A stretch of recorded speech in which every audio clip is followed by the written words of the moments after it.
واش في خبرك اخي المؤمن الاغلبيه ديال الناس في الركوع كيقولوا سبحان ربي العظيم وبحمده 3 المرات وكيرفعوا. الصلاه صحيحه وكافيه ولله الحمد، ولكن ما فيها باس الانسان يتعلم بعض الاذكار وحدين اخرين كان كيقولوا النبي صلى الله عليه وسلم في الركوع. اليوم ان شاء الله نتعلموا 3 ديال الاذكار وحدين اخرين كان كيقولوا صلى الله عليه وسلم في الركوع، بالاضافه سبحان ربي العظيم وبحمده 3 المرات كان كيقول صلى الله عليه وسلم سبوح قدوس رب الملائكه والروح، سبوح قدوس رب الملائكه والروح. وكان كيقول كذلك صلى الله عليه وسلم سبحانك اللهم ربنا وبحمدك اللهم اغفر لي، سبحانك اللهم ربنا وبحمدك اللهم اغفر لي. وكان كيقول كذلك صلى الله عليه وسلم اللهم لك ركعت وبك آمنت ولك أسلمت، خشع لك سمعي وبصري ومخي وعظمي وعصبي.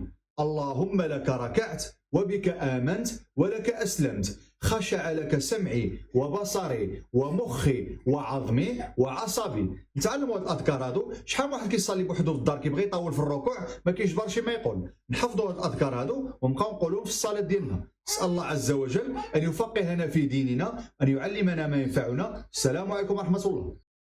بغيتي يا صاحبي ما عجبوش الحال هكا. اللي وقع اخي اسامه. لا اتقي الله عز وجل. اتقي الله ماناش كنطلع الجوب اخي اسامه كتقول لي اتقي الله بحال اللي ما عرفتش كندير اصاحبي. دابا اللي كتقول له اتقي الله كيطلع له ولا وانا ماشي كنسرق ولا شي حاجه اخي اسامه. دابا زيد يلا بحال. واش في خبرك اخي المؤمن كاين بعض الناس الا قلت لهم اتقي الله بحال الا خطيتي له في والديه. مالك شتيني انا كنسرق ولا اتقي الله انت اللي اتقي الله، ما حنا شينا كنطيروا الريوس ديال الناس كذا. خطا. اتقي الله راه ماشي معيوره. اتقي الله راه كلام طيب. داك الشخص هذاك راه كيذكرك بالله عز وجل، يعني خصك تراجع نفسك. الا قالك اتقي الله قل اللهم اجعلني من المتقين استغفر الله العظيم، ماشي تورلو في وجهه. السلف الصالح كان اذا قيل له اتق الله جثى على ركبتيه وكينوض يبكي كيتخلع من هذه الكلمه هذه ديال اتق الله عز وجل، عارف راسو راه دار شي حاجه. قال عبد الله بن مسعود رضي الله عنه كفى بالمرء اثما اذا قيل له اتق الله غضب وقال عليك نفسك. قال سبحانه وتعالى وإذا قيل له اتق الله أخذته العزة بالإثم فحسبه جهنم ولبئس المهاد. الإنسان اللي سمع اتق الله ما ينوضش كيغوات شنو عملت أنا وكذا. صافي قل اللهم اجعلني من المتقين استغفر الله العظيم ونعم بالله. صافي ماشي بنادم سمع اتق الله بحال خطالو في والديه. الأمور هذه خصنا نتعلموا. والله يجازيكم بخير. نسأل الله عز وجل أن يجعلنا من المتقين. السلام عليكم ورحمة الله.